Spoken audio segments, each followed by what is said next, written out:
Okay, Reshmi, I'm recording in 5, 4, 3. This is Reshmi Nair, and you're listening to Toronto Mike.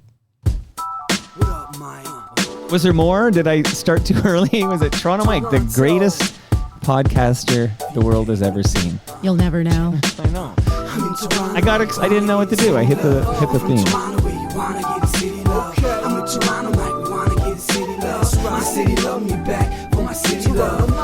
Welcome to episode 1787 of Toronto Mic'd, proudly brought to you by Great Lakes Brewery, a fiercely independent craft brewery who believes in supporting communities, good times, and brewing amazing beer.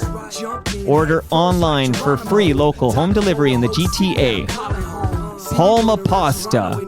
Enjoy the taste of fresh, homemade Italian pasta and entrees from Palma Pasta in Mississauga and Oakville. Blue Sky Agency, the official distributor of Silen's quiet, comfortable, and customizable office pods. Create sanctuary within your workspace. Nick Aines. He's the host of Building Toronto Skyline and Building Success, 2 podcasts you ought to listen to. Kindling. Go to shopkindling.ca for free 1-hour cannabis delivery. RecycleMyElectronics.ca. Committing to our planet's future means properly recycling our electronics of the past.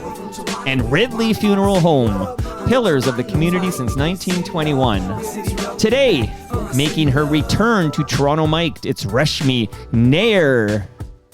How did I do on Nair? 2 syllables? Did I nail it? Please tell me. We make it so difficult, don't we? I need the truth, though. The children of immigrants. How do you say it back home compared to where you call home? I say Nair, so it's confusing. Back home, or even in my house, my parents would say Nair. But my broadcasting name was never Reshmi Nair. My real life name has never been Reshmi Nair. People from Kerala will tell me, you're not saying your name properly. And everyone else will tell me I'm not saying my name properly because I'm not saying it with 1 syllable like the hair removal cream. Well, I think your previous visit, which was back in July 2022, in a moment I'm going to read the description. I believe I did do it 1 syllable. I said Nair, but it's Nair.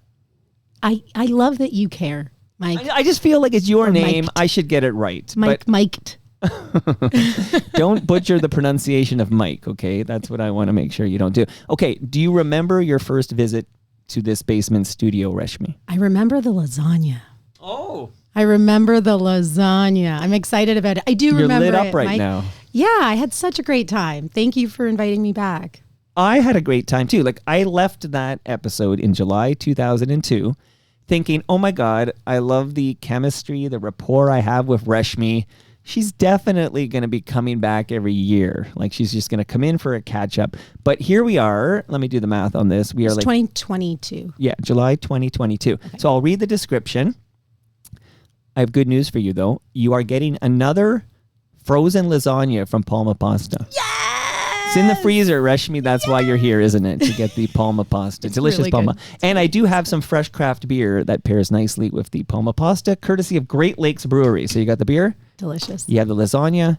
You have the measuring tape from Ridley Funeral Home. Did you get one of those last time? Yes. And we still have it. Measuring my time with this. Who's we? Am I allowed to ask? Who's we? Yeah, me and my child, 9 years old now, really put this measuring tape to work. So is had this to a daughter? The second one. My child is 9 years old now, identifies as non-binary, and specifically asked me not to say their name on this podcast. I said, I'm going to go you back don't have on to this say podcast. the name. I will just tell you, I also have a 9-year-old. I just wanted to share that with you, that we both have 9-year-olds. Yeah, I think we reminisced about this. Okay. When are we going to set up those play dates? Or are they too old for a play date? 3 years ago. Yeah, we should get them to play. Well, let's talk offline about getting the play date going here. So you have another measuring tape, and I'm going to read the description from July 2022, and then we have some catching up to do. And I just want to tell you off the top, I'm so glad you're back. Like, here's Reshmi Nair back in the basement, and I can't wait to get into it with you. That's a pause for applause, I think. I pause for applause. Okay, July 2022. That was episode 1076. So before I read the description, did you get a tattoo that reads 1076 to commemorate your Toronto Mike debut? Oh, I have not. Hopefully this isn't my last visit. So when we get a series of them, we can get them put together. I have gotten more tattoos since. Well, I was going to ask you because I remember visit. that because it was warmer climate. It was July, so you were wearing like a t-shirt, and you could see lots of ink. Have you had any ink since your visit in July 2022? Yeah, it's true. Yeah, I got 2 more tattoos here. You want me to show the camera? Oh, Both on my wrists. I guess, celebrating that I'm not going to be showing my wrists on TV anymore, or if I do, then you'll see tattoos. But back when Which you is were fine in now. mainstream broadcasting, you just can't have tattoos. Do you think it's fine now? I feel like we've crossed the threshold there where you're right. It was like one of those things where you had to cover it with like a suit. But now I actually believe you can have a tattoo and be a news anchor in 2025. That's how I feel. Yeah, I appreciate that. I remember back in the day when I worked in coffee shops, you couldn't even have a nose ring. Oh my God. Yeah, and I do have that too. I noticed this. You're a pretty cool chick here. Let's get into it. The description was, Mike chats with Reshmi Nair about her years at the CBC. That's when I discovered Reshmi on CBC. Her move to Bell Media to be a part of Quibi. Mm-hmm. Do you remember Quibi? That happened. It happened. What happened to Quibi? It fell apart before the 1 year that we were all promised. I think Jeffrey Katzenberg would say that it was the pandemic. He launched an app that had immediate short form entertainment, whether it be news or TV shows. And people weren't looking for short form immediate once the pandemic hit. People were looking for binging shows that they could watch for hours and hours on end. But I do think that some parts of Quibi still exist in many ways. And I mean, TikTok took off.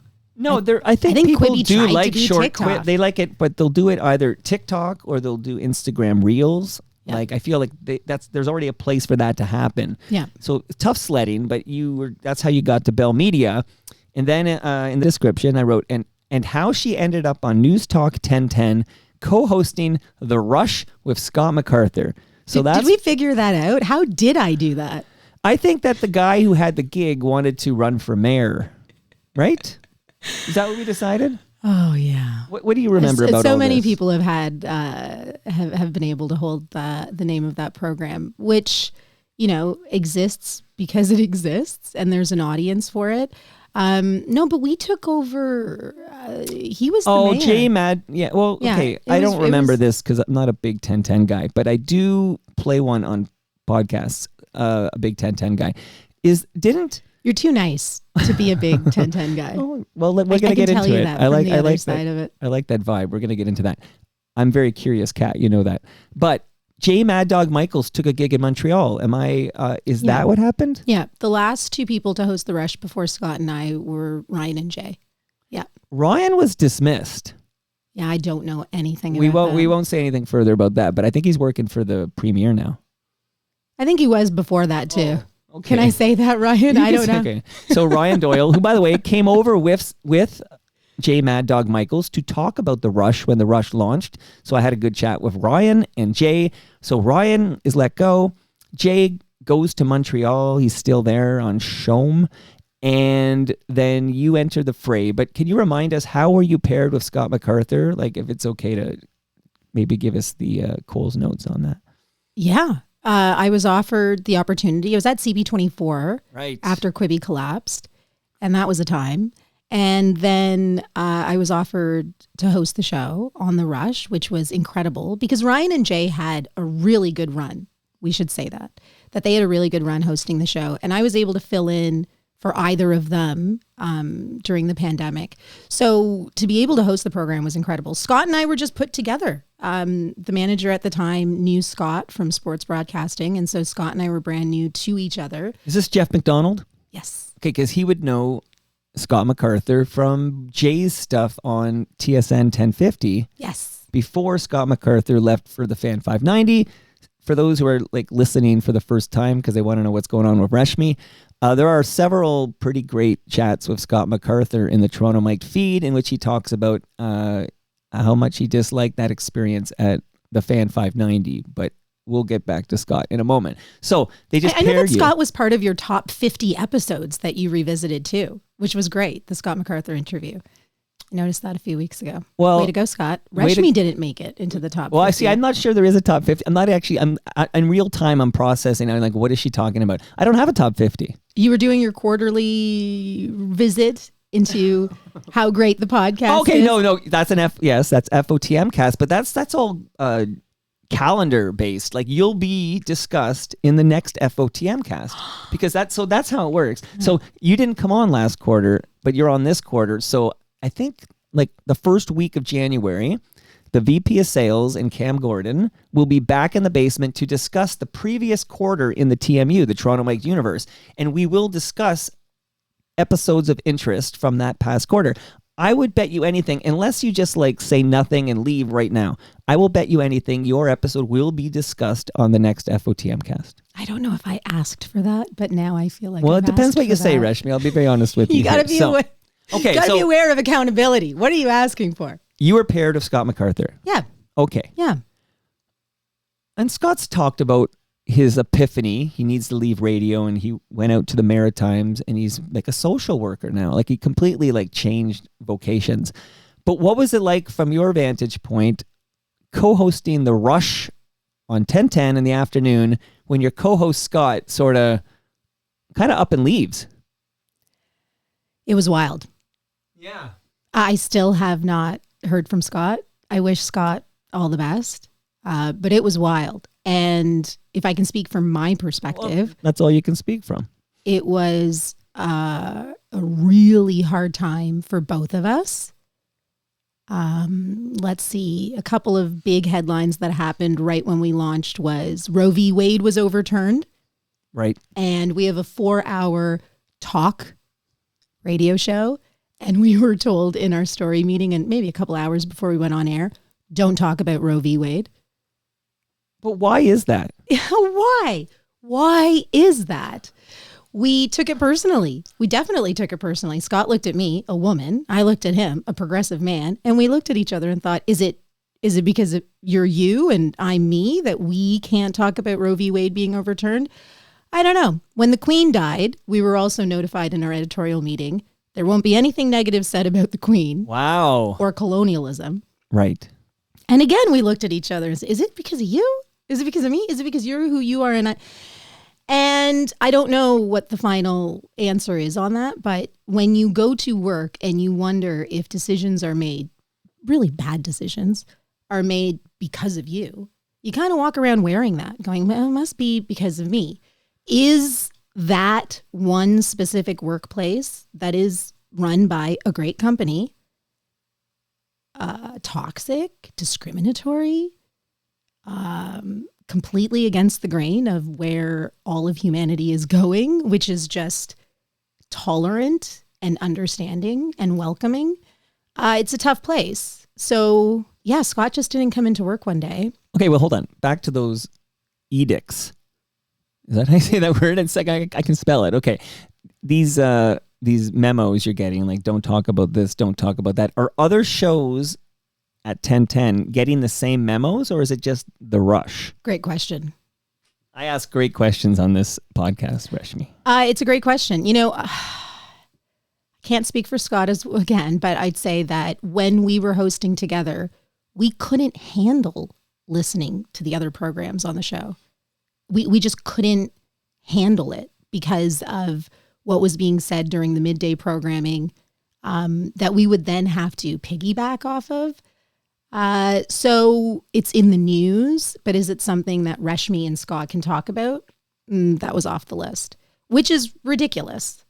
It's ridiculous when we look back on it and when I look back on it.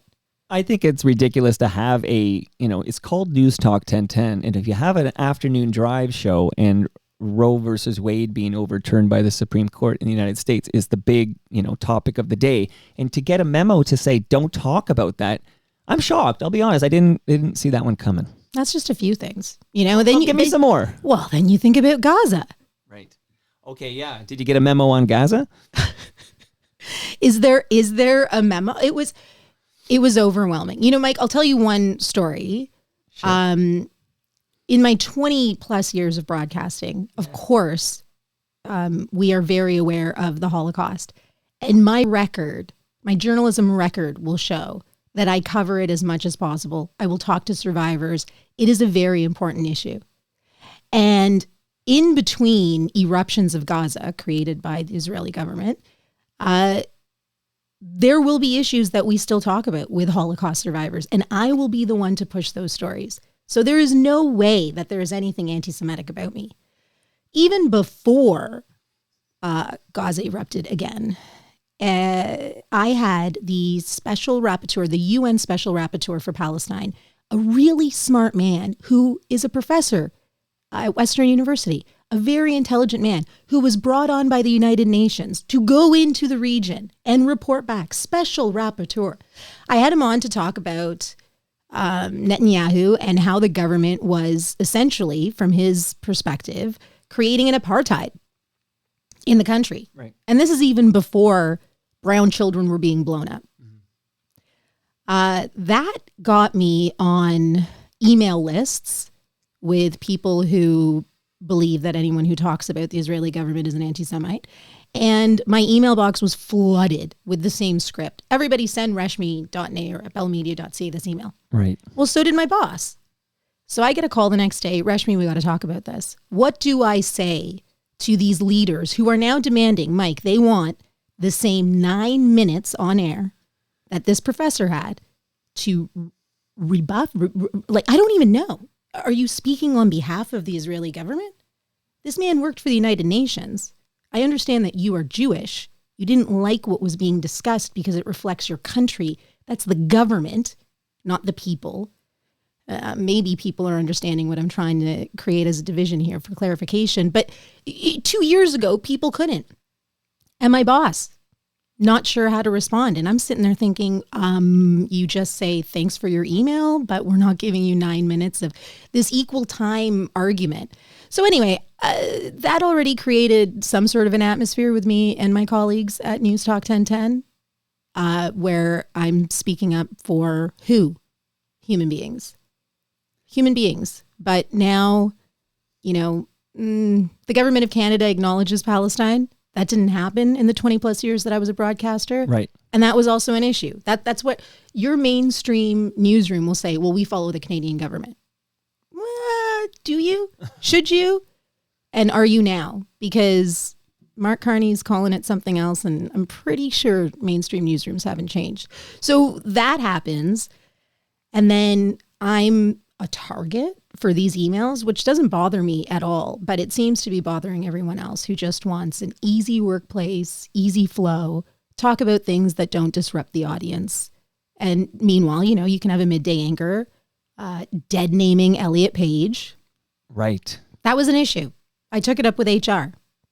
And the conclusion was, Reshmi, not everyone has to like you at work. Wow. That was the conclusion.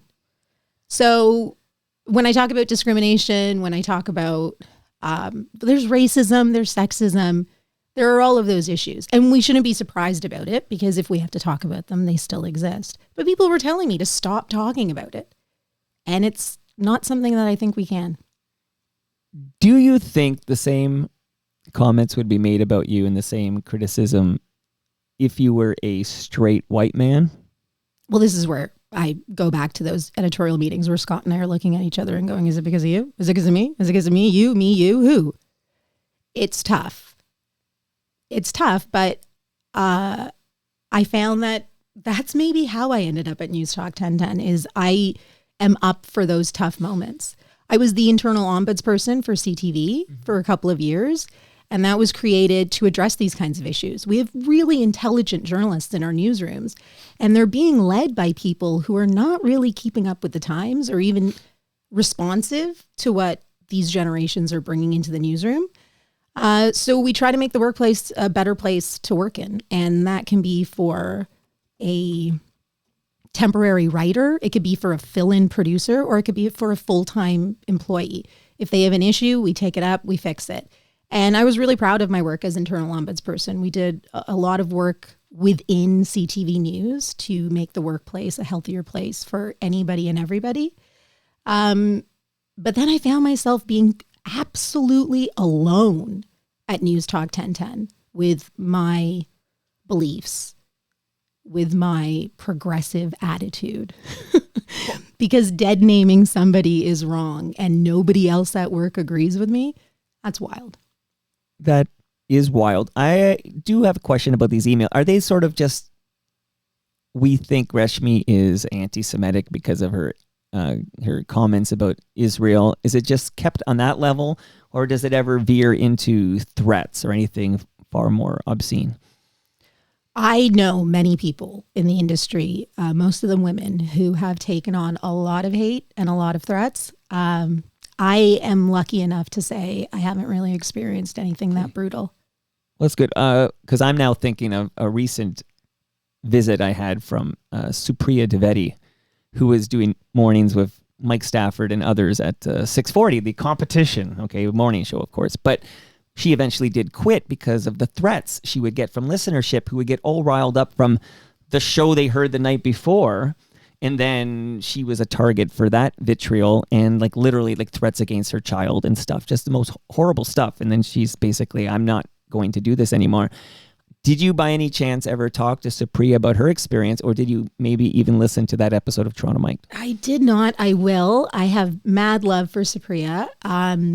But I mean, as you're describing what she was describing, I was getting excited in my seat, and not because it was exciting to hear. Not a happy excitement. But so at 1010, there's a text message board. Right. Listeners can text in.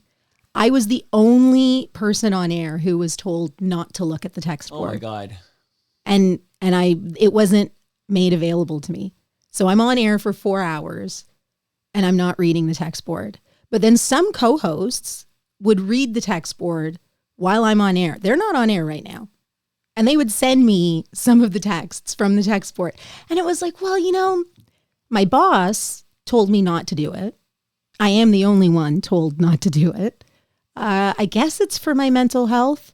But then it also kept me in the dark as to who the audience was. Right. And when you see who the audience is, it's disgusting. Well, what do you think of the 1010 audience, the 1010 listenership? The people who text in are terrible. I can only imagine how hard their lives must be. People in the industry will demote them in their minds and call them keyboard warriors, etc. But there is hate and really uncomfortable feelings coming from the other side. And those are just the text messengers. I mean, right. The callers, I had really great interactions with people who were brave enough to call in and have a discussion. I wish that there was enough space for a larger audience, but it's impossible. But Reshmi, the powers that be at 1010, I don't know, be that Jeff McDonald or whoever was making programming decisions, they did decide that the afternoon drive on 1010 would feature a woman of color and a gay man. Yeah. Yeah. So they decided, hey, no straight white guy for you on this AM talk radio station. Yeah. Yeah. And I have only great things to say about Jeff McDonald. I don't think he's responsible for 1010 anymore. I'm not sure if he is still running it, but that was the whole idea. And there's something to that, right, Mike? When they hire someone for a certain reason and then they don't want that reason to exist in their work, in their everyday life. Right. I think I played into that for most of my career too, though, is be Canadian, don't be anything else. I mean, I am Canadian, 100%. What does that really mean when you become a broadcaster? Are we all doing our best Peter Mansbridge impression? Or are we really being ourselves? 95% of what we try to bring to our work usually gets on the cutting room floor because you can't bring all of that. I mean, unless it's Diwali. Then everybody wants me to bring up my Diwali ideas. And I'm like, I have no idea about this celebration. So stereotypical brown things. Right. Yeah, maybe even if Scott was around for Pride, which I don't think he was for our show, maybe it would have been like, Scott, what are your ideas for Pride? But no, don't ask either of us about Roe v. Wade. But I need to know about John Moore for a moment here, because is you must know, did John Moore get to talk about Roe versus Wade? Roe v. Wade was overturned, I think, after his morning show, the day of, to be fair. But no, I don't think anybody took calls on it or addressed it in a way that it should have been addressed. Okay, so can we speculate that maybe all hosts got that memo? Yeah. That's fascinating. And I wonder, is that because the listenership is so conservative? Like, I don't listen to AM talk radio, but probably because I'm not slanted that way. Like, it's probably because they're speaking to a different demographic, and it's pretty obvious if you tune in for a few minutes. But it is worth noting that neither the morning show, which is historically anyways, the highest paid, most listened to spotlight show on a radio station is the morning show, and the afternoon drive. If you combine the three hosts, there's not a straight white guy to be found. Yeah. Like that says something so they're not making moves to reflect the listenership. Like, there must be an attempt to broaden that listenership. You think John Moore is an attempt to broaden the listenership? I'm just saying he's not a straight white guy. That's all I'm saying. Yeah, does that broaden the listenership in any way? Or well, it presents some sort of progressive nature. Like, it feels like, I mean, maybe I'm wrong. I've only had wonderful chats with John Moore, but he was famously told he was not allowed to come on Toronto Mike. Like, literally the day of, he was leaving the studio and his program director asked him where he's going, and he said, I'm going to go on Toronto Mike. And he was told, you're not allowed to do that. Like, this happened. So, but I accidentally agreed to do your show in 2022, and the company accommodated. But yeah, I was on the brink of, no, Reshmi, you can't do it either. Interesting. Reshmi, you're bearing the lead here. Okay, so, because I'm trying to remember the dates here. Okay, so July, let's walk through this again. So, July 2022, you did not ask Bell Media PR if you're allowed to do Toronto Mike. You just said, I'd like to do it, and you were on your way over here, and they found out because I probably promoted it. No, like, that's why sometimes actually, if I have a guest on, I don't think ask permission. I actually will kind of like let it be a surprise episode, because if I promote it, then all the PR are watching the promotional feeds, etc. But what were you about to say there? I did. So we have, a fan of your show, I'm sure, Lydia, an incredible producer. Oh, I like her already. Is the one who connected me with you. Oh. So Lydia said, hey, Toronto Mike wants you on your show. You should get on this. And I was like, oh, great. Yeah, great. And just working independently off of that, thinking it wasn't a problem. And then confirmed with you, and then let my management know. And but they let you do it. They were like, yeah, Reshmi. Yeah. I was never... it was never discussed right in front of my face, but I assumed that maybe there was just the hope that I wouldn't screw this up. Well, it's interesting because I look at the timestamp. We almost talked 2 hours in July 2022, and I mentioned how much I liked it. I liked it very much. I liked you. I liked the way you think. I liked the way you talk. I could have done that every month, to be quite honest with you. But there was nothing, I don't even know what cable conglomerates like Bell Media are afraid of. Like, I reviewed the tape, July 2022. There's nothing in there that would embarrass a cable conglomerate. You know what I mean? Like, I never know what people are afraid of. Why PR companies, and it's typically Bell, but it's also been Rogers in the past. It's been Chorus in the past. Like, why would you deny a personality from having a chat with somebody in their basement for 90 minutes? We're not going, don't you trust your employees not to say something that would embarrass the mothership? Yeah, so fear, excuse me. That's okay. You got water there if you need it. Fear and trust, we think they have something to do with it.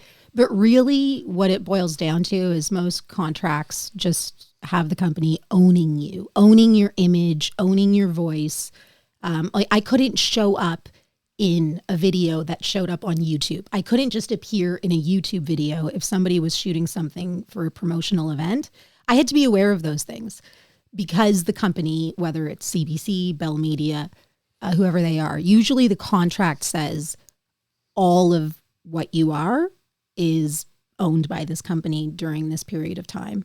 I don't really think it's fear of what is going to be said, but there might also be some restraint in allowing the person to exist versus they say CTV's Reshmi Nair, CBC's Reshmi Nair. Right. Is there a Reshmi Nair? Well, right now you're CTV's or you're CBC's. Okay.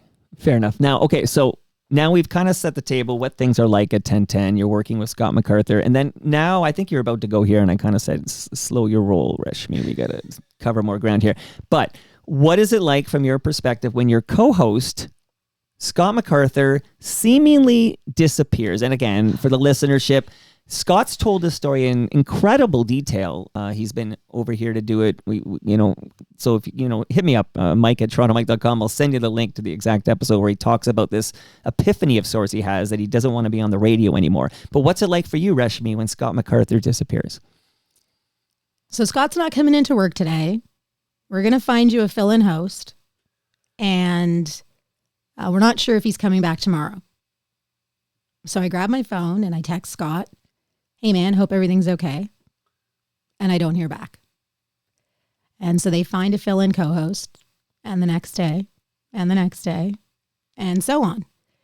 Nobody hears back from Scott. I'm hosting a 4-hour show with a new co-host every day, every other day.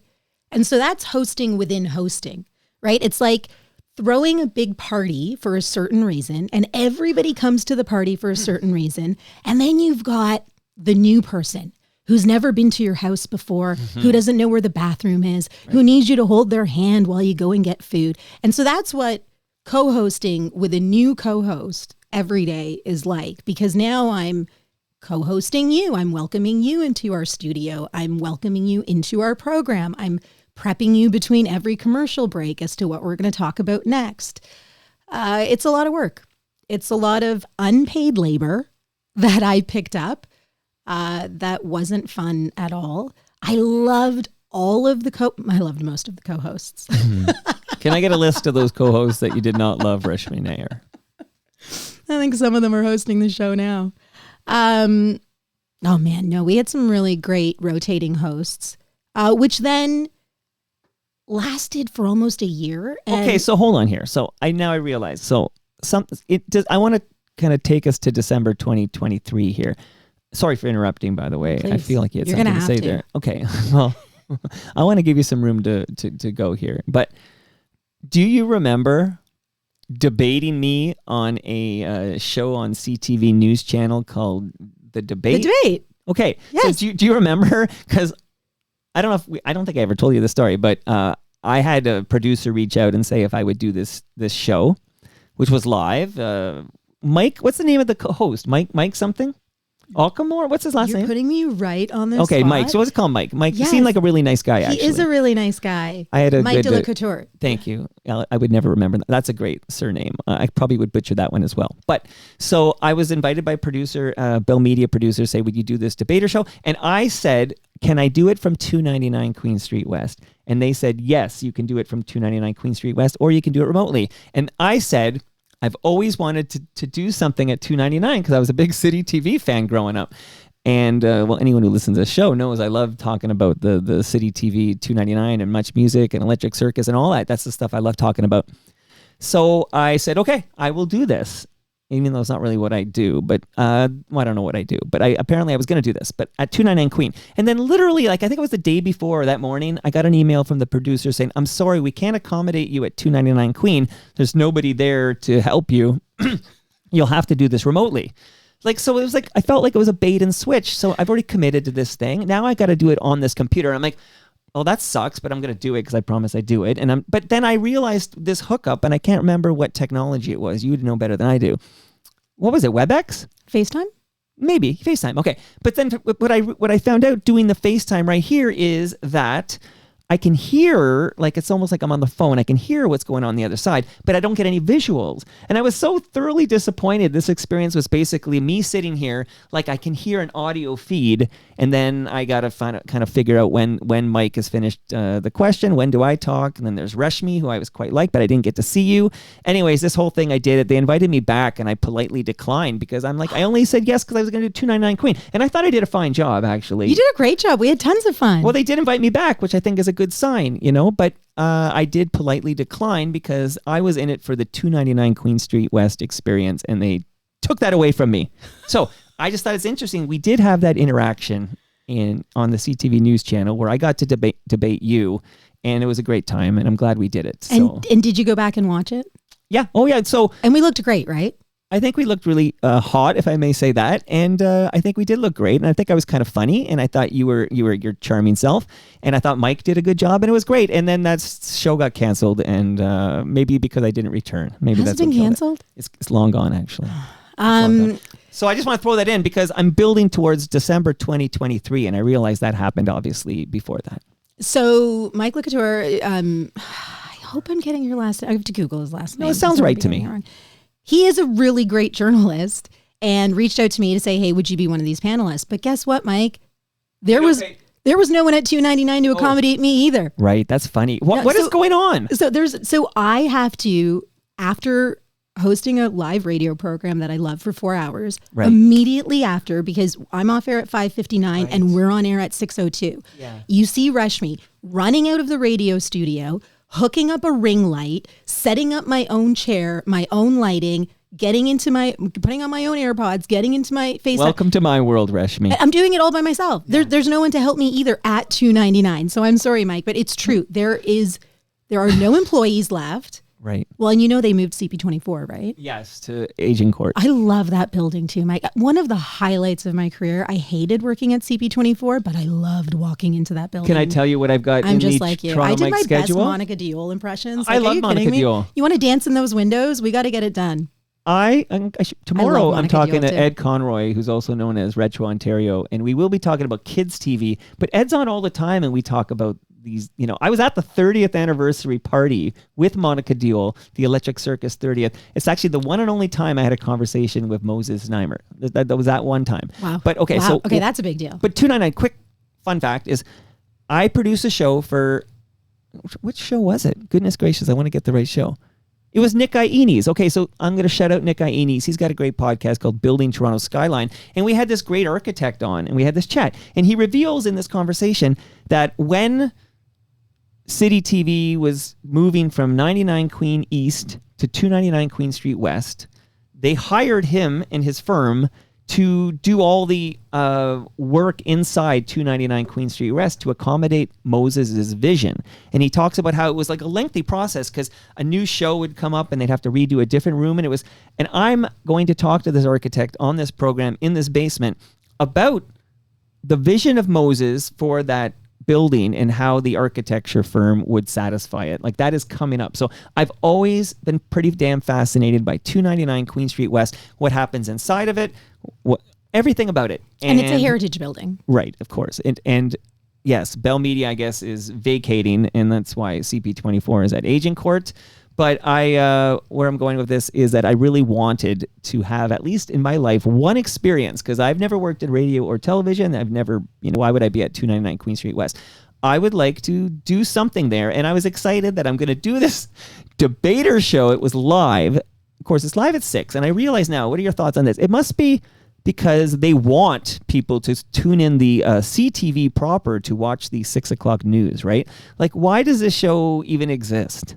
The debate show. That's long gone now. But like, is it there because people aren't supposed to be watching CTV News Channel at that time? Oh, no. Oh, no. Tell me. That's what my thought was. Oh, man. Okay. Time slots. We can talk about those. They're very tough. I was responsible for 7 to 9 p.m. on CBC News Network for many years. Okay. And you learn real hard how nobody is watching what you're trying to put out between 7 and 9 p.m. And then I was on a show on CBC 4 Rooms that was on Friday nights. Like no one's watching at that time either. So that show was great. I mean, the team that worked on it and the amount of effort that was put into it didn't reflect in the ratings, I guess, is why it was canceled. But it would have been an all news channel, CTV News Channel, right, that needed to get off the wheel of repetitive news and give their extremely talented journalists an opportunity to shine. So, hey, here's a show. Let's put it together. It uses minimal resources, right? We get all of our guests to Zoom in. That's for sure. That is a low budget show. Everything is because you low don't even budget get now. extra compensation for doing it, right? Like, are you No. doing it because for love of Bell Media and your existing contract? Yeah, you're just doing it for the love of. Well, I did it for Mike. Yeah, Mike had a show coming on, and it sounded like a great time to have debates and discussions. I think that's where news people are going and trying to get more people to tune in. I don't know if that's effective, but yeah, the debate, the discussion, panel discussions. Very timely. How do you translate that onto television, right? But really Reshmi, difficult. if you're like Bell Media news decision maker and it's 6 p.m. Eastern, you don't want eyeball. Don't you want all your Sandy Rinaldi? Who's doing 6 o'clock news? I should know this. But whoever the CTV 6 o'clock news person is, that's where you want the eyeballs, right? Like, it's like, get off the news channel and get your ass to the mother, the real CTV. Yeah. So right? CTV News, their dinner newscast, their supper hour newscast airs on CP24. So maybe they don't want to air it on CTV News channel as well. Well, right. So they throw something really cheap on CTV News channel in the hope that the news heads aren't going to be watching that. They're going to be watching the news proper. I'm just telling you why I thought it was sort of like just like a loss leader thing to fill up time. Maybe I'm out to lunch. Reshmi, you're the expert. Are we just time fillers, Mike? Are we just time fillers? Sometimes. Well, here's a hot take. Okay. All broadcasting is going down that way. We're all time fillers, are we not? I mean, when you watch the news right now, are you being informed or are you having your time filled? When are you capturing information? The whole idea of watch the news at 6 o'clock is where you lose me. Like I am a Gen Xer, so I grew up with the 6 o'clock news and all that stuff, and even I've adapted and evolved where it's on demand for me now. Yeah, absolutely. And so that's why an all news channel is finding it to be a struggle, right? To get eyeballs on the screen. What are you going to watch? It's assumed now that you probably have all the information you need throughout the day. So when you do turn on an all news channel, do you want to hear them discuss what you already know, debate what you already know? I can see it as being a great idea, but probably bad timing. You know, it's just like, remember when taxi cabs wouldn't get an app 20 years ago? Sure. And then Uber shows up. Right. I mean, do you have a taxi cab app on your phone right now? No, but you have Uber. So it's just the digitization of news and how we consume it has changed in the last 10, 15 years, and the newsrooms have not. They're back taxi. You don't need Uber when you have a bicycle. Okay, Reshmi, have I taught you nothing? Okay, Were you going to bike all the way to $2.99? Oh my God, you have no idea. You have no idea. Okay, I went for great bike lanes I went for a around beer. I wanted to say goodbye to the Imperial Pub because it's closing in mid-November, and I wanted one last pint with a few buddies. One of whom is a news person at CBC. I'll tell you later who that is. But is his name David? No. They're all named David. It's not even a guy. Okay, so I'm at this Imperial Pub, and of course I biked to the Imperial Pub before the Jays game. I think my bike thing is if you said to me, Mike, can you meet me at Ashbridges Bay? We're going to do some beach volleyball. I'm still biking to Ashbridges Bay. I will bike. I biked to Burlington for to do a Humble and Fred thing at a Kelsey's because I produced that show. Yes, I would have biked to 299 Queen Street. That would have been all part of the experience. Like, I'm going to bike to 299. I'm going to record a live hour with Reshmi Nair and Mike Delacote.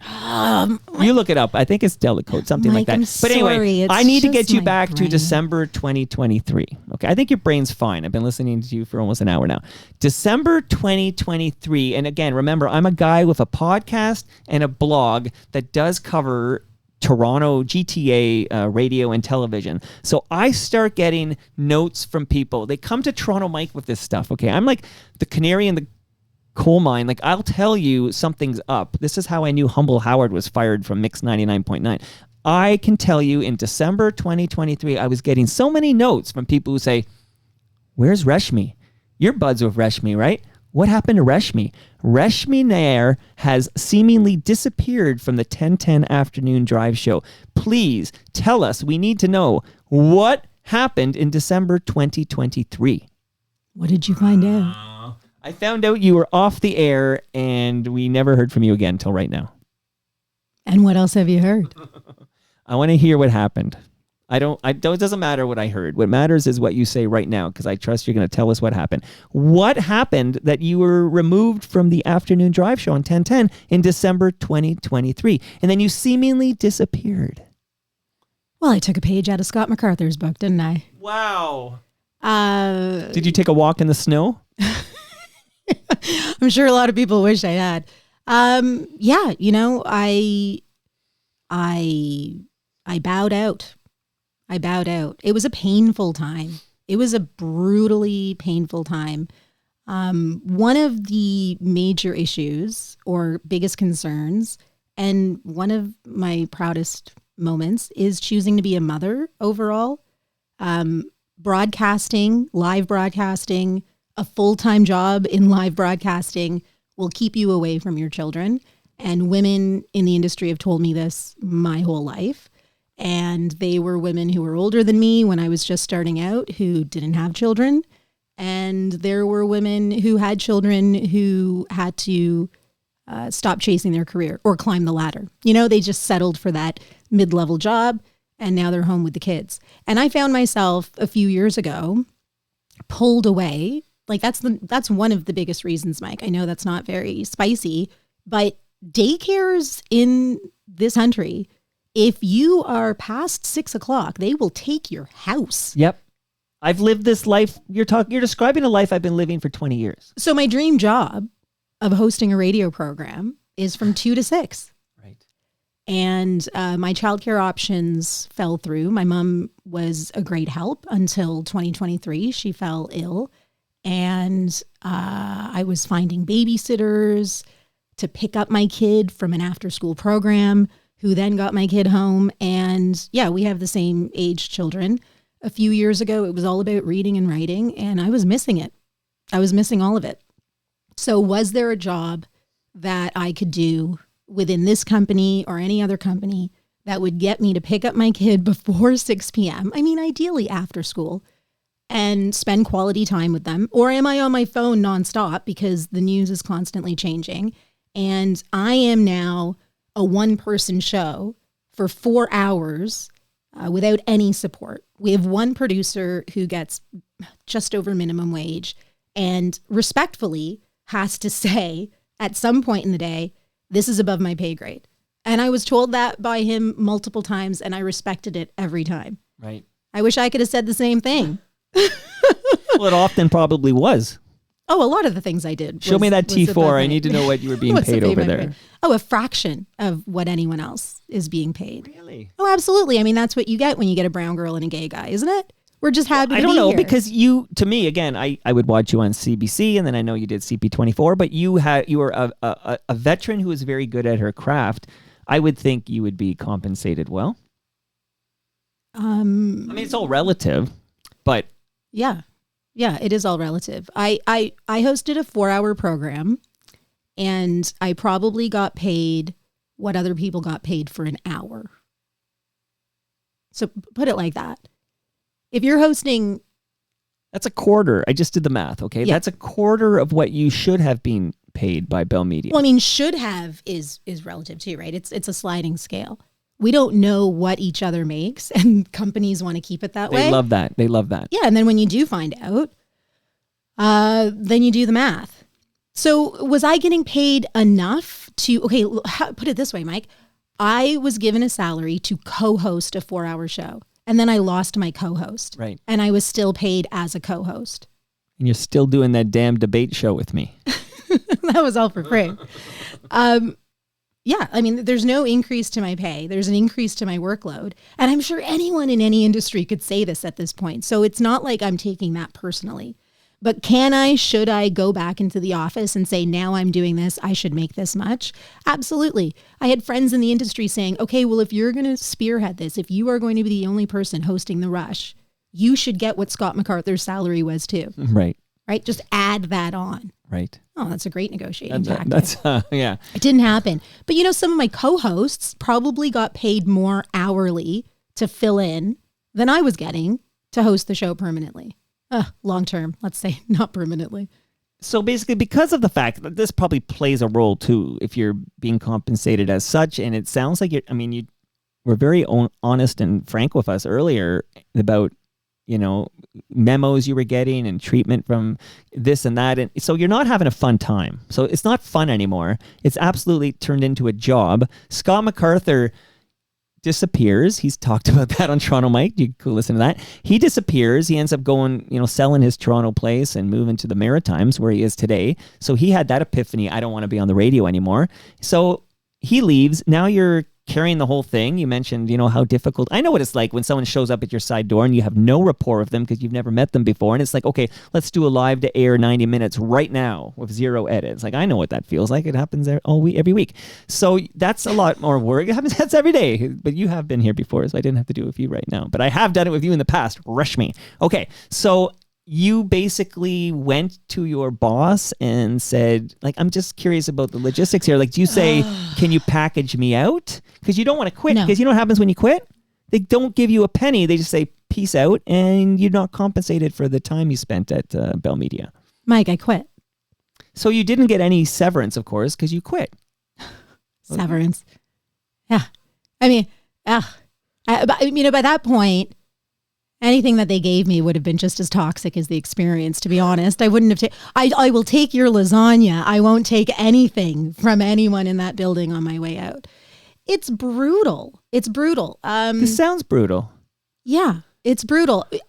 I will tell you personally, and because I don't, it really is a Reshmi Nair decision. I'm sitting there struggling for 4 hours, and eventually by December, my whole body is telling me that I have somewhere else to be, and that is with my child. I would rather be at home with my child. So that's the first thing. But why am I being pushed that way? Why don't I love my job anymore, as you describe it? My dream job. And I'm not talking about just starting in the industry. Hey, where do you think I could fit in? Like, little kid Reshmi would have loved a radio show. So, which I didn't believe at first. I remember challenging you on this because you're a TV star I think you're a TV star. And then you told me you wanted to be in radio. I love radio. I started in radio. I love radio. Okay. The money came because I have big white teeth. That's fine. I'll go on TV for a bit. But I love radio. And actually, when I worked at CBC, they wouldn't put me on the radio. I loved radio so much. Yeah, that's where I learned about you, TV star Reshmi Nair. But you know what? I'm 44, Mike. Oh. So when I'm 50, will I still be a beautiful TV star? Do you see many women in their 50s broadcasting? I know. Well, it's funny. I was going to ask you about a certain woman who was over 50 who was let go from CTV, Bell Media. But the only example I can obviously think of is Sandy Rinaldi. Sandy Ronaldo. Is it Ronaldo? Ronaldo. You know what? That tells you I've never seen her newscast, but I see her she's plastered on billboards and stuff. Like, you can't live in this city without knowing her. Because she's the only one. So she's the only one. There's Adrienne Arsenault too. I mean, arguably, Adrienne Arsenault and Lisa LaFlamme were incredible correspondents. They were incredible international correspondents. These women are remarkable for the work they've done. Mm-hmm. And then we put them behind the desk, and then we try to do something else with them. Lisa LaFlamme and Adrienne Arsenault have been shining behind the desk, don't get me wrong. But did they get the flowers that they deserve? I mean, Adrienne Arsenault's still working. Oh man, you want to talk about the Lisa LaFlamme thing? I mean, only because I'm just telling people maybe I'm biased because I legit like you as a human being here, but I honestly think you could have been Lisa LaFlamme's replacement. If you had just played the cards a little differently. And none of this radio bullshit. Like, I tried to tell you this during your first visit, like, what are you doing? And you talked me into the fact, you love radio, you want to be on radio. But I was trying to tell you, you belong on television, and I feel like you could have been the CTV anchor. Not Omar. It should have been Reshmi. Love Omar, too. You know what? I appreciate that, Mike, because when I think back to being in my 20s in radio, I saw Lisa LaFlamme as a correspondent. I saw Adrienne Arsenault. I saw Sarah Galashan. And I remember looking at them and saying, I want to do that. I want to be there. We had troops in Afghanistan for a good chunk of time. And so we were sending reporters out there, and they were reporting from Kandahar base and things like that. Maybe not in violent war zones, but still there, being a correspondent. And I remember talking to reporters then, and they said, have a bag ready at the door, make sure your passport's valid, never have children. Well, 9 years ago, I went a different route, and I'm so glad I did. And if anyone is listening, thinking about whether they should have kids or chase their career, I would say have kids, 1,000,000%. Absolutely. Don't regret it. The career is not worth it. the career is not worth it. You're just a number. Okay. Well, I work for myself since 2018. So it's a whole different vibe when you're your own boss. But we'll talk about that with you in a moment. But yeah, you're just a number, and you're not family. They like to brainwash you into thinking we're a family, and they might pay for these little social gatherings and this and that and Christmas parties or whatever. But at the end of the day, you're just sort of a line on a spreadsheet, and it's easy, especially the bigger the company, the easier it is to delete that line. Lisa LaFlamme leaving is the end of an era. Why did Lisa leave again? Oh dear. Because she wasn't fired. Okay, I think I've made this mistake. I've been corrected in the past. Shout out to FOTM Hall of Famer Mark Weisblatt. Lisa LaFlamme, I've said this. I've said she was fired from CTV. She absolutely was not fired. They offered her something different, a different contract or something, and she turned it down. Like, it's different than being fired. Okay. But it's just a semantics thing that she wasn't fired. But so why did Lisa LaFlamme leave, and what did you think about it at the time?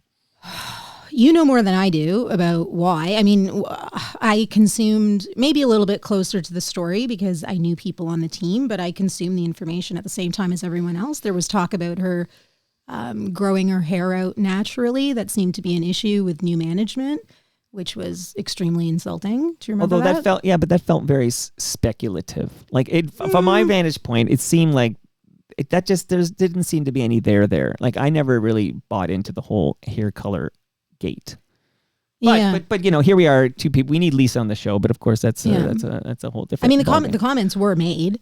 Whether that played a role, sure, because that's a sexy topic for, like, you know, talk radio and, you know, water cooler discussions and all that jazz. But I feel there was another reason at play there. But okay, so leave Lisa LaFlamme why she was fired, because she's not here. But you go ahead. One thing that I did hear that I will contribute to the conversation, because I think it's necessary for the industry. And Lisa can correct me. I never spoke to her about this, but I have heard from people, and it matches what we know of someone like Lisa LaFlamme, which was she was pushing for live coverage internationally. So sending teams out to places where the news was happening. And I heard she was being turned down. No, we don't have the money. We don't have the money to go on location and report on something. And when you're an international correspondent, I know you're the anchor of this flagship show, you want to go to where the story is. So to be told that there's no budget, there's no money, that could lead to big issues. And I think those issues still exist. And I think they are still employing extremely intelligent foreign correspondents who understand what the audience needs to know from a journalistic perspective. And they are assuming that they will just read the prompter and follow budgetary restrictions. Okay, but you never at one point thought, oh, that's the job I would like. Like, this never, you're like, I'll go on radio instead. Yeah, anchoring is different. Yeah. But you were very good at it. Well, thanks, Mike. I'm sure you'd be really great at it too. Oh, please. The F-bombs I'd be dropping on that. They wouldn't appreciate it one bit. The way you read those sponsors out at the beginning of every episode, that is exactly what somebody wants an anchor to do behind the desk. Oh, God. The flack that Peter Mansbridge got because as a podcaster, he was taking money from his sponsor. My goodness. Let's do this. Let's pause with that, perfect segue there, because I do want to shout out a couple of partners. And then I need to get back to December 2023, Reshmi. I've waited years for your return. I'm so glad you're here. But I do want to ask you a very personal question. And you can't plead the fifth. This is Canada. We don't have that, okay? But do you consume cannabis and cannabis products? Yes. Okay, so this is your marching orders, okay, Reshmi?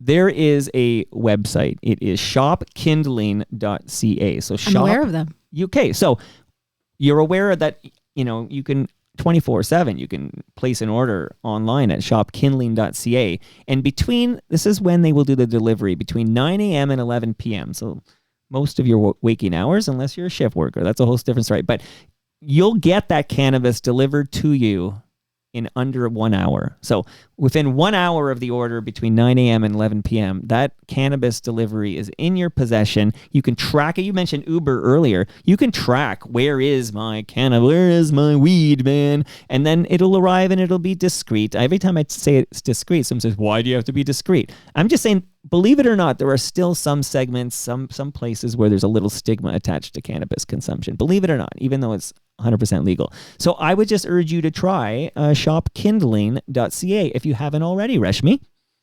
I have, and they're great. Non-discreet means or indiscreet. It's just in a white paper bag. Right. Like, it's just, in a white if you don't paper want bag. your neighbors to know, hey, Reshmi's weed is here. It's better than when you get food delivered and your name is written on this massive paper bag with the company on it. And it's like, I don't want everyone to know that Reshmi just ate 3 pizzas from this restaurant.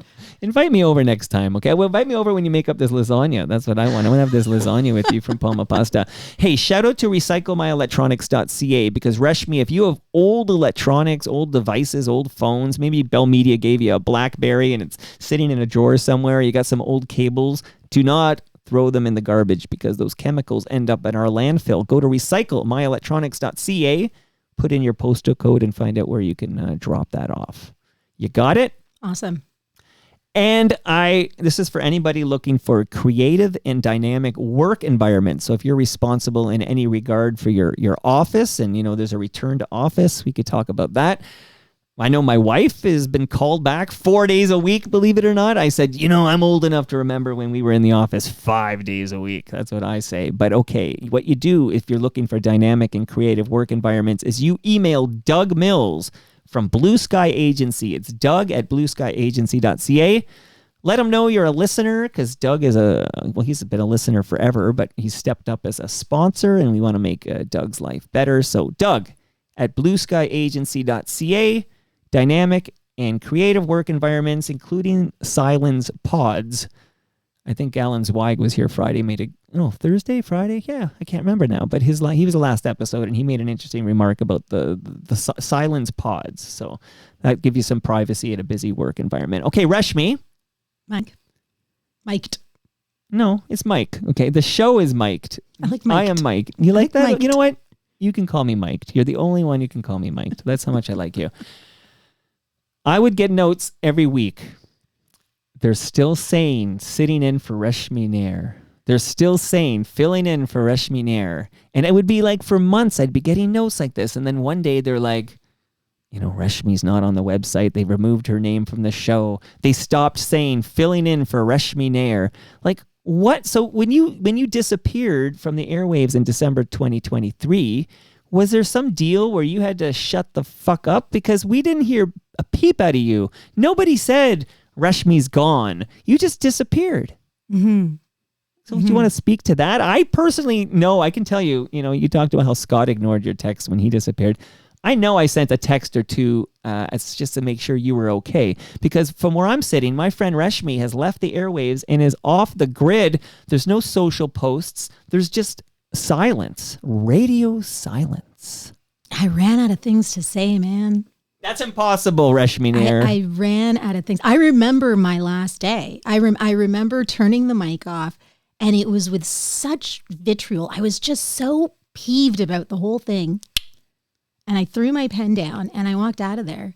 And I went home that night, and I thought, I don't think I'm ever going back on that station. I don't think I'm ever turning that microphone back on.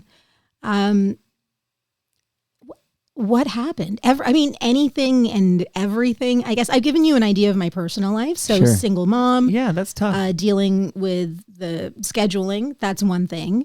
But how did my dream job become the worst part of my life? Well, I guess it started with the launch and then losing my co-host. Absolutely. Pulling the rug out from under you. You feel winded. Now you have to create a new identity for the show, and it's just you, but you've got these fill-in hosts. And I'd say there was zero support. There was just, do it on your own, Reshmi, figure it out. And that's fine, because anyone who knows me in my 44 years knows I will figure it out. But then in my efforts to figure it out, there were issues, problems. It's unnecessary how much effort people in the industry put into doing things that go against someone else's work. There's just so much push and pull. What happened, Mike? Well, I took up an issue with Jerry Agar about dead naming Elliot Page and then repeating how being gay remember when being gay used to be a crime? Remember when being gay was a crime? You remember that? And the way that it was said was almost like there was hope in there. You know, Right. it sounded like the reverse Barack Obama. You know, like, yes, we can go back to those days. And I was walking my dog with my kid, and my phone blew up with many messages from friends going, Jerry Agar is just off the rails. I can't listen to this station anymore. And of course, I am trying to get more people to listen to the station. Wow. Well, I can't be proud of the brand I work for. So I've stopped telling people what I do for a living or to listen in. And then I'm getting people on the show who I'd like to hear from, trans people, political people, you know, possibly even the mayor of Toronto, who then the next day, those interviews and clips are being used and mocked on the other show. So now my friends and guests who I'm asking to come back on are saying, well, you know, Reshmi, I'd rather not. Right. I'd rather not talk to you. It's not you. It's the station you work for. It's not you. Oh, okay. And then I realized, wow, I am the only person like me in this workplace. And my friends and family are saying, yeah, but you know, you're a fighter. You're like, this is what you do. And I just lost the fight, Mike. I'm all by myself here. There isn't a single other person who's saying, no, you can't say that. But guess what I couldn't say? This is another tipping point for me, Mike. I said Santa wasn't real on the radio. Do you think that's terrible? I have a 9-year-old. Have I mentioned that? Okay. Yeah, so do I. Who is still a believer. And if I had on some AM talk radio station during the day and she heard somebody with such integrity as Reshmi Nair disclosing that fact, I think I'd be a bit like I'd be doing some damage control in real time. Yeah. Okay. So Reshmi in 2025. Just telling you the truth. No, I appreciate that. Reshmi 2025 can totally appreciate it. Yeah. Reshmi December 2023, when Gaza is erupting and every single night I'm going to bed with a child in my arms, laying in the same position as a dead brown mother and her child. I'm seeing the footage, right? I lay in bed with my child and I remember all of these brown mothers and children in these positions dead that I'm seeing on my phone in the middle of the night happening right now. And then I'm getting up and I'm going to work. And I'm not allowed to talk about Gaza. I'm not allowed to talk about Palestinians. I am being forced to talk to family members of hostages. And I will have empathy and love for anybody. But when I'm not able to talk about certain things, and then I am being forced to talk about specific things, and then in this one random rant, Mike, because we're not supposed to be scripted, in one random rant, I just, this is a surprise to you, and this is a surprise to you. What happened when you found out Santa wasn't real? Did that surprise you too? And people got upset.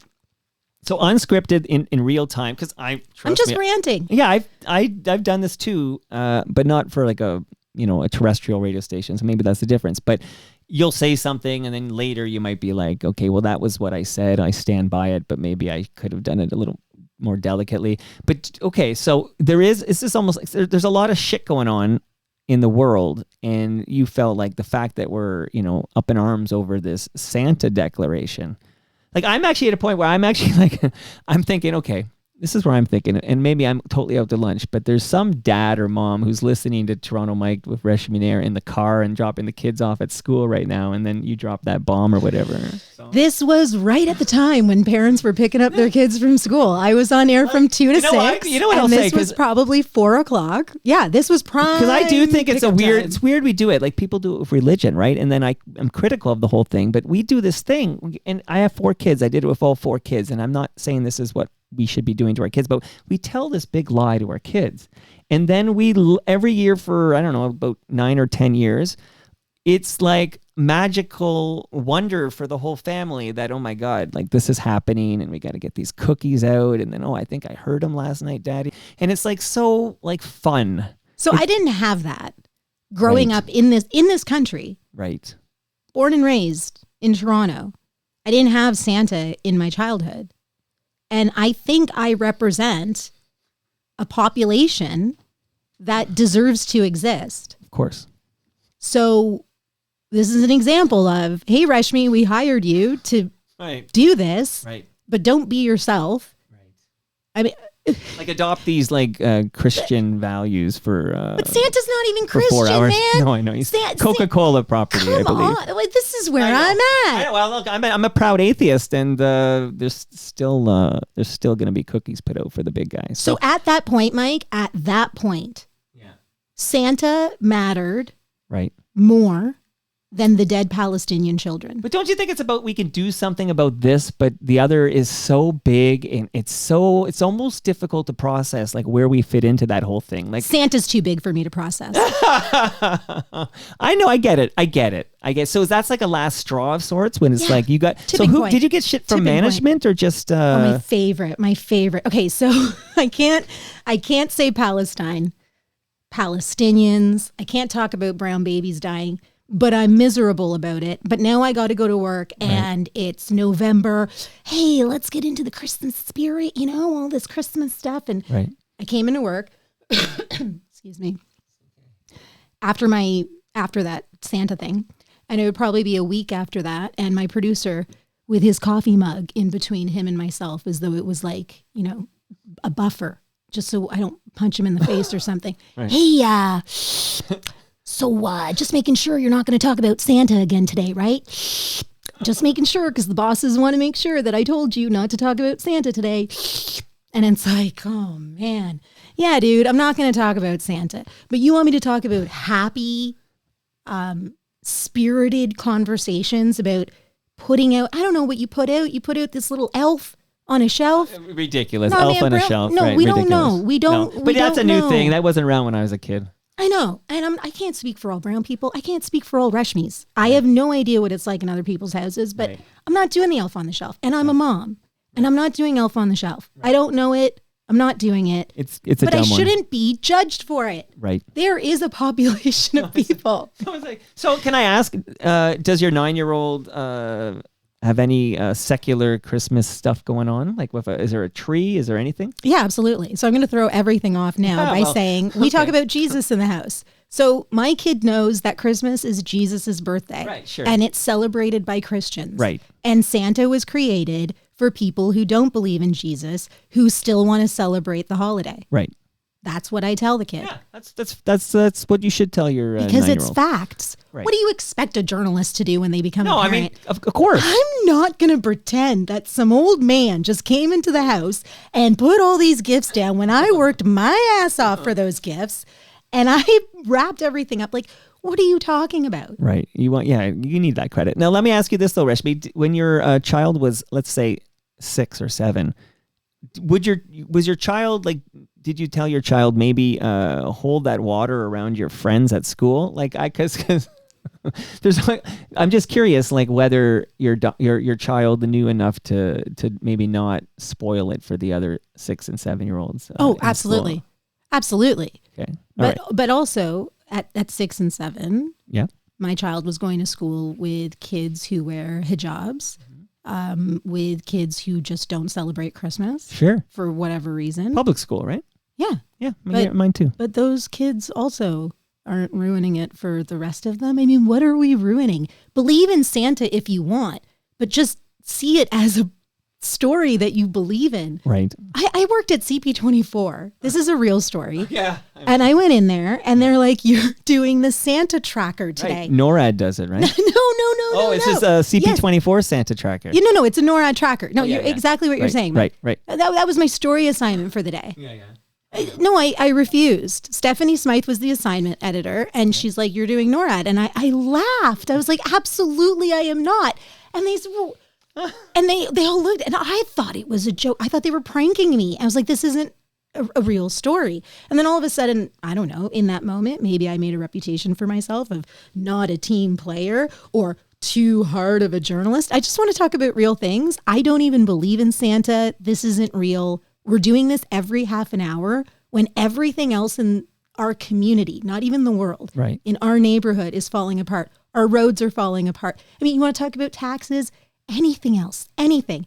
And anyway, Stephanie said, we'll find 3 other stories that you want to do. And I found 3 other real stories to do, and I was assigned something else. Yeah, I had a reputation for refusing to do these Santa things. And I respect that. But at the same time, there's something to be said for the odd piece of escapism, like, because the world's on fire. And you go to the news for escapism? Now you do. Now you do. Maybe on December 24, you're okay with like a small percentage of like ridiculousness, 'tis the season nonsense. But I get it, and I think being principled is part of your integrity, and I get it all. I get it. But can I go back to something else? Forget Santa for a moment. Fuck Santa for a moment. Okay? Well, that's what happened. What happened in December 2023, Reshmi? She said Santa wasn't real. Right. The sky came falling down. And I walked away from my job. So do you send an email? Like, I'm curious in like the details here, like, because you make a decision, you meditate on it and you make a decision that I'm done with the radio on the Rush at 1010. Do you try to negotiate for a different role at Bell Media? I hear they have other media properties over there. Oh, they do. I think I did. I think in 3 years I went through Quibi, CP24, and News Talk 1010. So I did. I did go through. Okay, but did they know you basically for parental reasons? And I completely relate to that. It's tough if you aren't a single parent. Like, for parental reasons, did you just say, "Hey, this time slot isn't going to work for me"? Is there any other role for Reshmi Nair at Bell Media? Oh, I did bring that up at CP24, and the manager at the time said, "Why are you so special? What makes you so special?" And it was a very discouraging conversation. So then I went over her head, and Bell Media does have a form that you could fill out for special people. And I was able to get my hours adjusted to accommodate my parental schedule above her, which really irritated her and led to an uncomfortable work environment after that. But no, at 1010, it was just... It wasn't a safe enough space to talk to anyone there about anything that I had an issue with. I couldn't even get help putting this show together. Never mind trying to get help outside of what was demanded of me from a work performance perspective. But I will also share, Mike, that I have endometriosis, which is a painful condition, which is why I rely on cannabis sometimes. So that was also an issue. So my manager at the time knew that I had physical pain. But I think the physical pain, I think the mental pain took over from the physical. So what happened? I went on a medical leave because I was having issues. Well, that explains physically. the filling in for Reshmi that you get for a while, right? Because you're still on the payroll. You're just not on the air. If I'm wrong, you tell me. Sure. I don't know how long they kept that going. A while. I wasn't listening. Right. But in December, I went on medical leave. And before the end of that year, I resigned. I went on medical leave, and within less than 2 weeks of talking to my doctor and everyone else in my life, most people outside of the industry were saying, you're going to blow up your whole life. And then the people in the industry said, everything's blowing up around you. So it depends on how you see it. But yeah, sure. I take full responsibility. I walked away from my job. Right. And they decided to go with whatever they wanted to after. I had nothing to do with what their messaging was. And I didn't want to. I didn't have anything to say, Mike. I'm sorry. If you reached out to my Bell Media email, I didn't get it. I had already deleted my Twitter. I knew that much. Like, I'm not new to this game, Reshmi. I did actually, I believe I posted on torontomike.com what you get when you email the Reshmi Nair Bell Media address. Like, it was like, this person is no longer employed here, whatever. Yeah. But I did reach out to the personal phone number, but that's okay because you were probably dealing with a lot more important shit than to tell Toronto Mike that you're okay. So I totally get that. Thank you for asking. So in December 2023, when you disappear from the 1010 airwaves, until now, I'm going to say until now because it's my show. I want to make it sound really big. October 2025. Like, that's almost 2 years. So for somebody like me or somebody who enjoyed listening to you on The Rush, it seems like you kind of, went off the grid for almost 2 years. I did. So you you just decided, I'm not going to make any public statements. I'm not going to post in public. I'm just going to be a mom. Like, what have you been doing the last couple of years? Yeah. Unpaid labor, parenting. Oh, yeah. Just momming through life. Yeah. My kid gets the Reshmi Nair show every day. Wow. What a lucky kid. No, everyone else in my life. To be honest, the last 2 years have been glorious. I noticed that most of my social life had revolved around the people I met through work as well. So I needed to sever all of that. I just didn't want to hear about anything in the industry anymore. And my circle of friends are all people who are not part of this industry, who don't listen to any of this or consume mainstream media. Well, you were literally embarrassed to tell your friends to listen to 1010. Yeah. That was your first sign. I got to get the fuck out of here. That's really unfortunate, hey? If the work environment was different, then that wouldn't have been the case. Right. Yeah. It just turned into a really crappy experience. I mean, to the point where some women who work at CTV, they would email me from these different outlets and say, oh my God, I can't believe you just handled that caller. And I remember emailing back a friend of mine, a female colleague, all capitals, this is probably in November or December, OMG, I talk to the same white guy all day, every day. Send. But that's what I was surrounded with, like the same mentality, the same. I'm not straight. Did you know that? I don't think I knew your sexual preference. No. You're not straight. And I don't have to broadcast it. But when I'm in a room full of these people and they're talking like it's a safe space to be homophobic, right, it's almost like pressure to say something. So imagine all of the things I heard after Scott left. Right.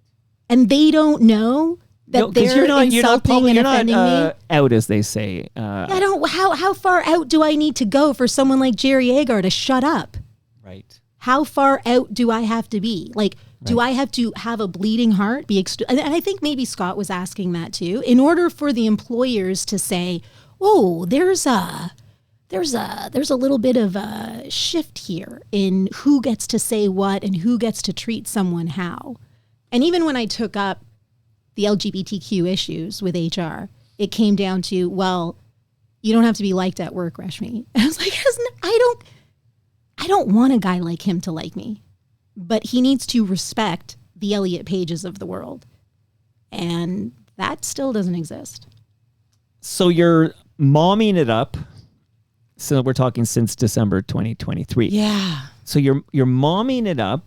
You've still got you've got your friends and family, but they're not necessarily, radio people or media people. Yeah, I am appearing in a couple of programs on Crave. I'm on a show called Crime Scene Investigators, and there's another program coming out called Spring Break Murders 2. The true crime programs are becoming pretty popular. So I hear. Do you know who owns Crave? Yeah, Bell Media. Yeah. Yeah, Okay. and some Bell Media execs reached out to the Cineflex production team to say, "Hey, we're happy to see Reshmi here." Okay. It's all good. It's all love, except for the people that were on the ground. Okay. So now I did go to reshminair.com. It's been revamped.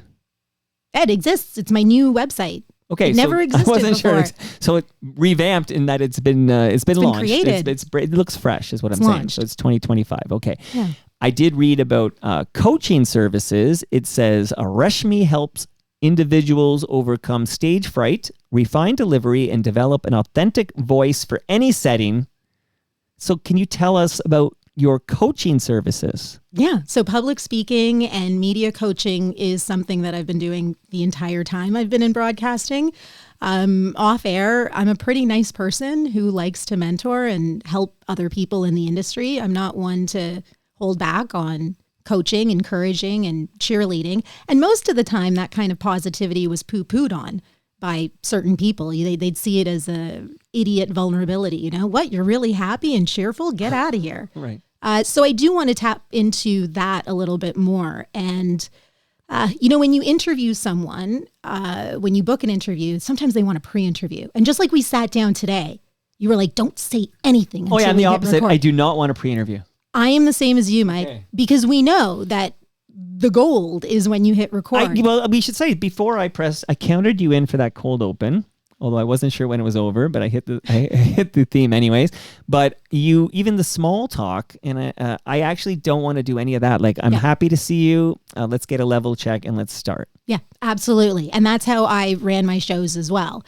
And then afterwards, sometimes people would say, oh, well, it would have been great if we chatted before. I wasn't sure what kind of questions you were going to ask. Well, that's what you get. Right. But there are those guests who need that. And so that's what I'm offering now, are those media services where someone who's about to go on and do an interview or be a panelist, maybe even a politician. Some of the interviews I did with some politicians, I'm just sitting there going, oh man, I wish I could help you.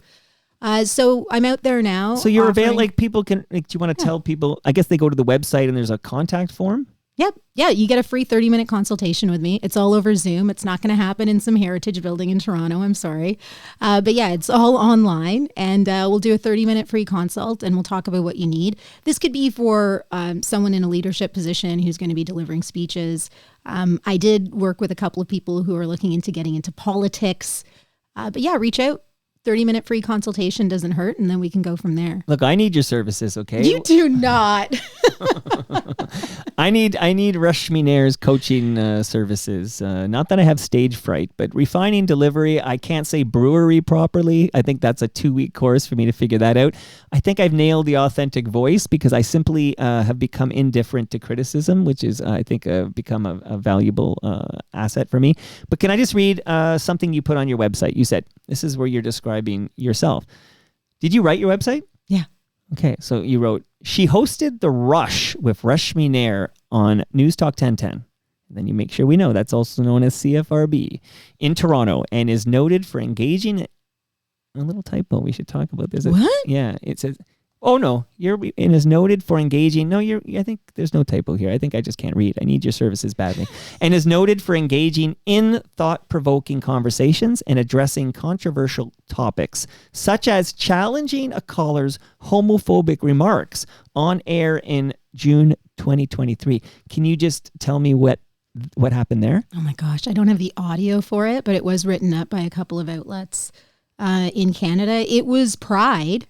Our producer at the time asked me June 1st or June 2nd, beginning of the month, Reshmi, do you mind talking about your sexual preferences, your sexual identity? Oh, you want me to come out on the radio? All right, let's do it. So I opened the show talking about my life, also the timing of my child, announcing at least that they're also weird or not normal. And we have to find better words for that, right? Atypical. So, I don't like the word normal, but I feel like typical is what people mean when they say normal. Yeah. Mainstream. I don't know. Average. Boring. Yeah. Okay. So I did. I talked about it on the opening of the show, and then we kept going from there, and we got some callers in between where I asked my producer what's going on. Why aren't we taking these calls? And he said, well, they're haters. They're homophobic. Okay. Well, then let's do that. Right. And so right before a commercial break, I said, anyone want to talk about what I talked about with my life and my child? Feel free to call in. So this guy calls in, and my producer warns me right before we go to air, he's going to tell you that you're committing child abuse by talking to your child about being non-binary or trans or anything else. Okay, great. So this guy called in. Yeah, he was really upset. And he gave me gold, Mike, because we started out. I said, so what's your issue as we talk about pride? And he said, oh, all these rainbows everywhere. They're just making us swallow it. And I leaned in and said, what are you swallowing? And my friends who don't listen to the show thought that was really hilarious when I shared it with them after. Right. But he didn't get it. It went right over his head. No, he hated it. He hates the flags. I said, can you just look somewhere else? He said the way I'm raising my kid is child abuse. That's wild. Yeah. None of this should be anyone else's business. And it eventually ended with me saying, okay, well then why is it how I raise my child your business? And he couldn't really answer to that. And eventually during the whole conversation, my producer was in the booth just like, stop talking to this guy. So eventually I just had to cut it short. But I appreciated the conversation, and I felt like that's what I was there for. If you are listening to this station and you fit a certain demographic, and maybe it's filled with hate, please talk to me, a human being who is someone that you likely hate. And let's end this conversation with no more hate. What a bizarre station where the listenership, it sounds like a good segment of the listenership might be homophobic, and most of the hosts are members of the community. Yeah, but don't talk about it. Don't talk about it, I right. took the risk of talking Okay, speaking about of things that are none of my business, I'm just going to read quickly on the live stream, live.torontomike.com. Hey Ref starts off a little question by saying, none of my business.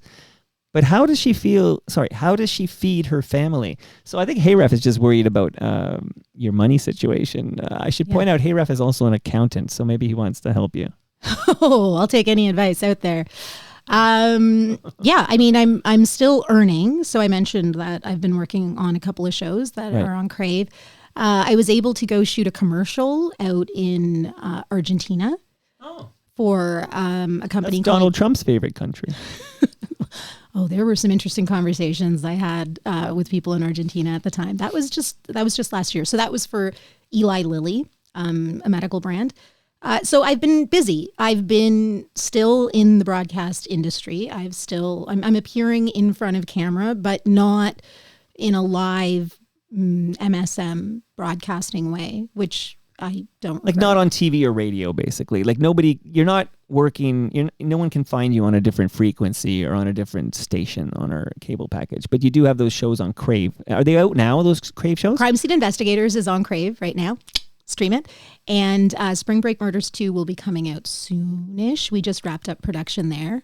And the Eli Lilly commercial is on in America and abroad, so not in Canada. Well, unless it airs during the World Series, I'll never see it. So I mean, I appreciate the question because I asked that question as well in December 2023. Right. How am I going to feed my family? We find ways. We do. We earn. Am I on the same path that I was on a couple of years ago financially? Absolutely not. But that also means that I'm opening up this path to greater opportunities. Have I made more money in less time in the last 2 years than I did hosting a radio show from 2 to 6, Monday to Friday that kept me away from my child? Yes, I have. Will those opportunities continue? Only time will tell. But I wasn't going to be hosting The Rush well into my 60s. So as some people do have full-time jobs and they plan their retirements on them, I wouldn't say that people in broadcasting do the same. Well, they usually go to politics.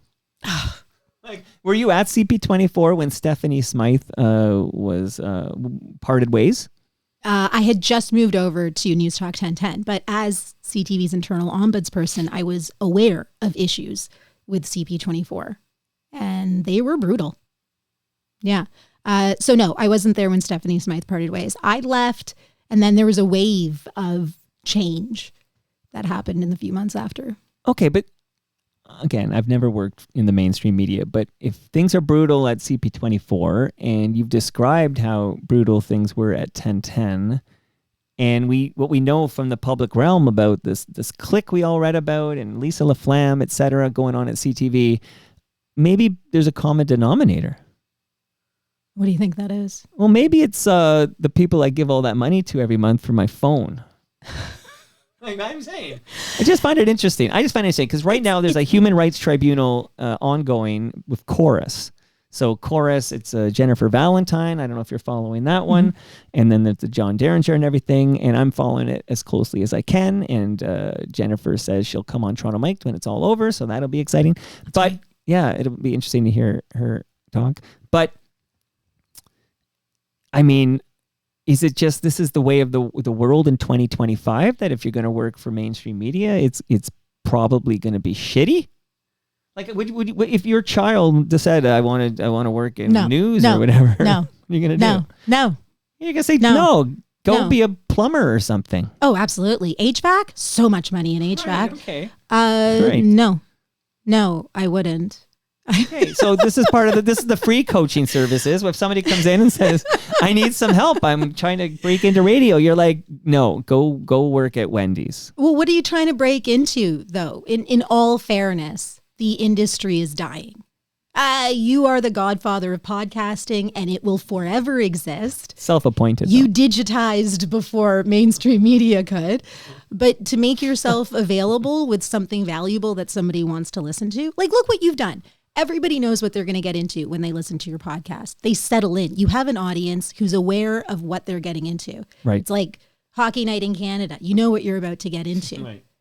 Right. But give me a show on a mainstream media outlet that makes you feel that way when you're about to listen to any of their efforts at podcasting, which have all been terrible. If you don't watch Supper Hour News. So, like, what is it that the Canadian media audience is like settling into and knows what they're going to get? That doesn't exist anymore. We're not. No, you know what? Outside of live sports, you're correct. So we're not giving that. We're reactive. I sometimes wonder how many Canadians or people in the GTA specifically are right now either doing some kind of trial or, you know, subscribing to some kind of digital Sportsnet streaming service or something just because they want to, at 8 o'clock, they want to, you know, watch 3 hours of baseball right now. Absolutely. Like to me, and I joked that your ad better air during the World Series or I'll never see it, because the way my life is right now, and I do think I consume a lot of audio and video, but I only see advertisements right now when I'm watching live sports. And I'm only watching live sports right now because the stakes are high and the Blue Jays are in the playoffs. And everybody knew this 15 years ago, Mike, and they still wouldn't change, right? I'm talking about when you kind of pointed towards, is it a management issue? Right. I would hate to be in management. I think there's strength in numbers with management where nothing gets done and 10 people can be blamed, but 9 out of 10 will make it okay.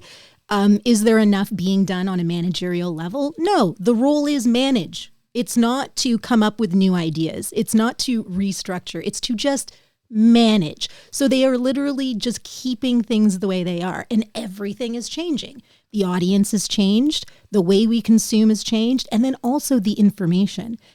One of our issues with Quibi was we had to record our newscast about 8 hours before it went on the app. Wow. What changed in 8 hours? Right. Well, I don't know, a global pandemic, anything geopolitical. Imagine. No, well, 8 hours that's extremely dusty news in 2025. Or I know that wasn't 2025, but even in the last decade. Like in 2020, yeah. I mean, you get a news alert. Okay, Trump is mad at Canada. Oh, why? And I find the context by myself. Right. Wikipedia is a better reference for context at this point than any newscast you're going to get. I just heard it on the radio on the way over here. Love 680 News. They're great. They played a clip of Donald Trump. No, we're not going to negotiate with Canada anymore. And then they played a clip of Carney. But nowhere did they explain why this happened. The why is gone. The because is gone. And why is that? Is that because that takes work and effort? Like that's the hard part? Absolutely. But it's easy to play a clip of Trump going off and then play the response from Carney. That's easy. And it might also be the easiest way to keep everyone happy. Because if you then say it's because the Reagan Foundation came out and said that the Ford government misused their clip. Well, guess what? The Ford government's not happy with your station. And that's real. That happens. Wow. Oh, the whole time I worked at CP24, I was told that the Ford government wasn't happy with me. And I was told by my managers as though that was a bad thing. And they really cared about that. That's very interesting to me. I know FOTM Richard Southern, for example, was getting some heat because of the same. Our provincial government wasn't happy. What a world we live in, where in a lot of this we see in the States of Trump particularly, and we could talk about Stephen Colbert, and we could talk about what happened with Jimmy Kimmel. There's so much ground we could cover here, but this whole firewall we thought we had between like news and politics, it seems to have evaporated. Oh man, did it ever exist? Well, I thought it did. Did it ever exist? Next, you're going to tell me there's no Santa Claus. Well, I got to be careful. People want to say that the media is liberal. The media is not liberal at all. I mean, calling me a liberal on News Talk 1010 was an insult for some reason, but I'm as critical of a liberal government as I am a conservative, as I am if there ever will be another NDP government. And that was a criticism right there. Are you, Reshmi Nair, on our way out? Because and you did say this off the top, but I want to make sure we're in agreement that this is absolutely not your final time visiting the TMDS basement studio. Like, you need to return. I would love to. How's tomorrow? I'm free. I feel like it's only tip of the iceberg here. Okay, see you tomorrow, Reshmi Nair. But are you 100% done with mainstream media? Yeah. I mean, yeah. I mean, what would that involve? What would that? Are you asking me if I would be a full-time live broadcaster again? Like if CBC offered you something, would you consider will it? never offer me anything. Why not? I thought you were a good fit at CBC. I thought I was a great fit at CBC too. Yeah. So why are you so confident that CBC would not offer you anything? I mean, I would say I burned a bridge, but there needed to be a bridge there first to burn. The management there and I didn't agree on some issues where I will boast I turned out to be on the right side of history with. Yeah, I mean, I argued Gaza issues in 2016 at CBC. Sorry, I don't mean to interrupt. You're in the middle of something there. But why have we, and I've struggled with this as well over the years, why is there some equation of anti-Semitism and criticism of Netanyahu and Israeli policies and practices? Like, why are we treating them as if they are one and the same when I see them as mutually exclusive? They are. They are mutually exclusive. And I know some Jewish friends who aren't really chatty with me anymore, and I take that extremely personally. I think it's really hard. It's really hard to be a human being in the world today, first of all. And then all of the identifiers about us end up becoming causes that we really have to fight against. And I'm glad you're circling back on this, Mike, because one of the biggest issues of anti-Semitism is not the brown person speaking up for Palestinians. It's the neo-Nazi in Canada who has existed online in these chat rooms for generations. And I've had those stories. Anti-Semitism, especially in Canada, is fueled by neo-Nazism. And that is the angry white guy. And I talked about that on 1010 and the phones lit up because people wanted to argue with me. And I was going back to the research that's done by Jewish foundations. So we know that. So now anyone wearing a keffiyeh, anybody wearing a certain pattern isn't allowed to exist. I'm the threat now. It's always going to be the neo-Nazi. It's always going to be the real racist, angry person. But, people speaking up for human rights are getting just as angry. Have you considered podcasting? No, I'm just, you haven't. You're the best of the best. Well, I couldn't compete. You do something very different. And I think your voice would be welcome. Maybe not on 1010's airwaves, but in some kind of on-demand, modern digital form. Like, have you considered broadcasting for yourself? I appreciate that. My voice is mostly aimed towards my child for the next good 10 years, and I have no regrets with that. They won't want you that involved for another 10 years. Yeah, that's the punishment that they get. Best career I ever had.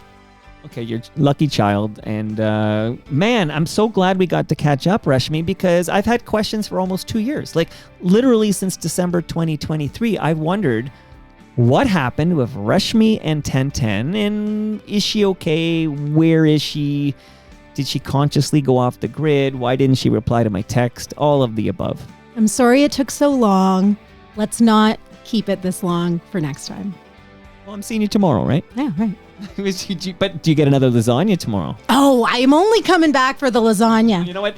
Palma, you know what? I reminded myself while I still have a little extra here. I need you to take this down. If you have a calendar app on that phone, November 29, Reshmi, this is very important. November 29, 2025. It is the last Saturday of November. Mm-hmm. Noon. High noon. Shout out to shopkindling.ca, okay? Noon. All listeners and FOTMs like you, Reshmi, are gathering at Palma's Kitchen in Mississauga. Palma's Kitchen has a second floor. That's where I'll be recording live. People like you will drop by. If you drop by, the following 3 things would be true. 1, your meal, courtesy of Palma Pasta, is on the house. They're going to buy, you just get a coupon, you go to the hot table and you say, yeah, I want penne, I want this, I want that, whatever. So free meal. You and You can bring your child, you could bring friends, family, whatever. Everyone gets a free meal. I'm bringing cold Great Lakes beer, fresh craft beer. I'll be having it on ice. You can pop a can, enjoy that with your meal. And then because it's a live recording, we put Reshmi on the mic to say hello. And maybe you could make the big announcement because Retro Festive is giving everybody a holiday gift. But you could declare in front of everybody at TMLX21 that there is in fact no Santa Claus. But you can believe. You can still believe. Okay, I want to believe. Call me Fox Mulder. But jokes aside, I would love to see you. And heck, bring your kid. Everyone eats for free. Did I mention it's free? Come to TMLX21 at Palma's Kitchen. What do you say? Sounds great. I'm there. Oh my God, get that in the calendar. I'm Reshmi's there. there. That'll go on the poster. That'll be on the poster. And that brings us to the end of our 1787th show. Go to TorontoMike.com for all your Toronto Mike needs, but go to Reshmi Nair. In other parts of the world, it would be Nair, but it's Nair. That's how I'm saying it, okay? Go to ReshmiNair.com for all your Reshmi needs. Hire her as a coach. I'm considering it. I need some help. Much love to all who made this possible. That is patrons like you. Go to patreon.com/TorontoMike and become a member. Great Lakes Brewery, Palma Pasta, Nick Ienes, Kindling, RecycleMyElectronics.ca, Blue Sky Agency, and Ridley Funeral Home. Going to my calendar to find out. Oh yeah, so tomorrow's Retro Ontario. Wednesday is Finger 11 in the basement. That's going to be wild. Really? Finger 11's here Wednesday. Sammy Cohn from The Watchmen is Thursday. And Dave Perkins and Bob Elliott talk about the World Series victory Friday. That's amazing.